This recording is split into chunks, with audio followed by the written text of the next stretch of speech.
ओम श्री परमात्मने नमः।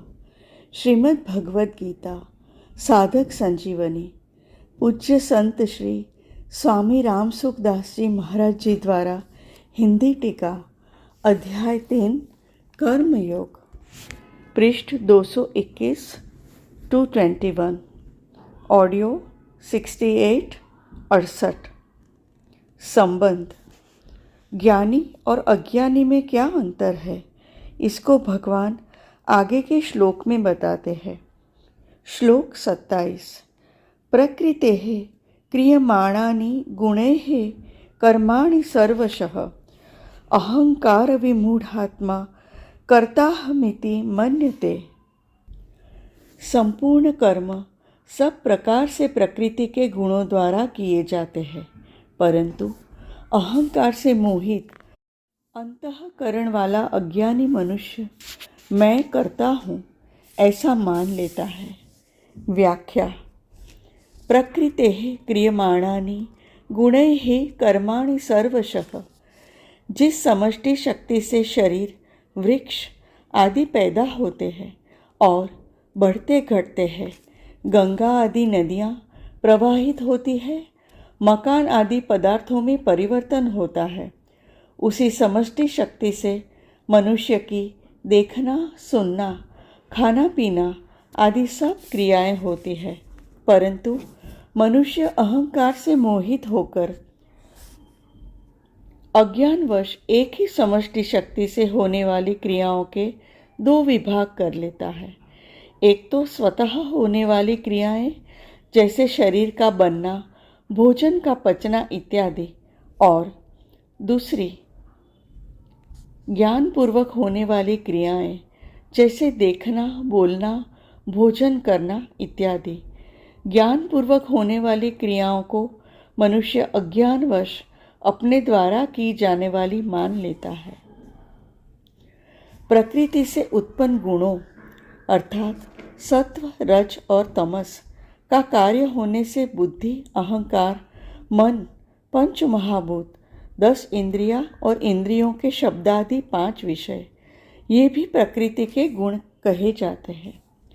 उपर्युक्त पदों में भगवान स्पष्ट करते हैं कि संपूर्ण क्रियाएं चाहे समष्टि की हो या व्यष्टि की, प्रकृति के गुणों द्वारा ही की जाती है, स्वरूप के द्वारा नहीं। अहंकार विमूढ़ात्मा। अहंकार अंतःकरण की एक वृत्ति है। स्वयं अर्थात स्वरूप उस वृत्ति का ज्ञाता है, परंतु भूल से स्वयं को इस वृत्ति से मिलाने अर्थात उस वृत्ति को ही अपना स्वरूप मान लेने से यह मनुष्य विमूढ़ आत्मा कहा जाता है। जैसे शरीर इदम अर्थात यह है, ऐसे ही अहंकार भी इदम अर्थात यह है।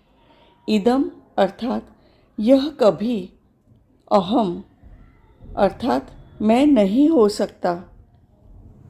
यह सिद्धांत है। जब मनुष्य भूल से इदम को अहम अर्थात यह को मैं मान लेता है, तब यह अहंकार विमूढ़ आत्मा कहलाता है। यह माना हुआ अहंकार उद्योग करने से नहीं मिटता, क्योंकि उद्योग करने में भी अहंकार रहता है। माना हुआ अहंकार मिटता है अस्वीकृति से अर्थात न मानने से। विशेष बात, अहम 2 प्रकार का होता है। एक वास्तविक अर्थात आधार रूप अहम, जैसे मैं हूँ अर्थात अपनी सत्ता मात्र। 2 अवास्तविक अर्थात माना हुआ अहम, जैसे मैं शरीर हूँ। वास्तविक अहम स्वाभाविक एवं नित्य और अवास्तविक अहम अस्वाभाविक एवं अनित्य होता है। अतः वास्तविक अहम विस्मृत तो हो सकता है पर मिट नहीं सकता, और अवास्तविक अहम प्रतीत तो हो सकता है पर टिक नहीं सकता। मनुष्य से भूल यह होती है कि वह वास्तविक अहम अर्थात अपने स्वरूप को विस्मृत करके अवास्तविक अहम अर्थात मैं शरीर हूँ को ही सत्य मान लेता है। कर्ताहमिति मन्यते। यद्यपि संपूर्ण कर्म सब प्रकार से प्रकृतिजन्य गुणों के द्वारा ही किए जाते हैं, तथापि अहंकार से मोहित अंतःकरण वाला अज्ञानी मनुष्य कुछ कर्मों का कर्ता अपने को मान लेता है, कारण कि वह अहंकार को ही अपना स्वरूप मान बैठता है। अहंकार के कारण ही मनुष्य शरीर, इंद्रियां, मन आदि में मैंपन कर लेता है और उन शरीर आदि की क्रियाओं का कर्ता अपने को मान लेता है। यह विपरीत मान्यता मनुष्य ने स्वयं की है, इसलिए इसको मिटा भी वही सकता है। इसको मिटाने का उपाय है इसे विवेक विचार पूर्वक न मानना, क्योंकि मान्यता से ही मान्यता कटती है। एक करना होता है और एक न करना। जैसे करना क्रिया है, ऐसे ही न करना भी क्रिया है। सोना, जागना, बैठना, चलना, समाधिस्थ होना आदि सब क्रियाएं हैं। क्रिया मात्र प्रकृति में होती है। स्वयं अर्थात चेतन स्वरूप में करना और न करना दोनों ही नहीं है, क्योंकि वह इन दोनों से परे है। वह अक्रिय और सबका प्रकाशक है। यदि स्वयं में भी क्रिया होती तो वह क्रिया अर्थात शरीर आदि में परिवर्तन रूप क्रियाओं का ज्ञाता कैसे होता। करना और न करना वहाँ होता है जहाँ अहम अर्थात मैं रहता है। अहम न रहने पर क्रिया के साथ कोई संबंध नहीं रहता। करना और न करना दोनों जिससे प्रकाशित होते हैं उस अक्रिय तत्व अर्थात अपने स्वरूप में मनुष्य मात्र की स्वाभाविक स्थिति है, परंतु अहम के कारण मनुष्य प्रकृति में होने वाली क्रियाओं से अपना संबंध मान लेता है। प्रकृति अर्थात जड़ से माना हुआ संबंध ही अहम कहलाता है। विशेष बात, जिस प्रकार समुद्र का ही अंश होने के कारण लहर और समुद्र में जातीय एकता है, अर्थात जिस जाति की लहर है उसी जाति का समुद्र है, उसी प्रकार संसार का ही अंश होने के कारण शरीर के संसार से जातीय एकता है। मनुष्य संसार को तो मैं नहीं मानता, पर भूल से शरीर को मैं मान लेता है।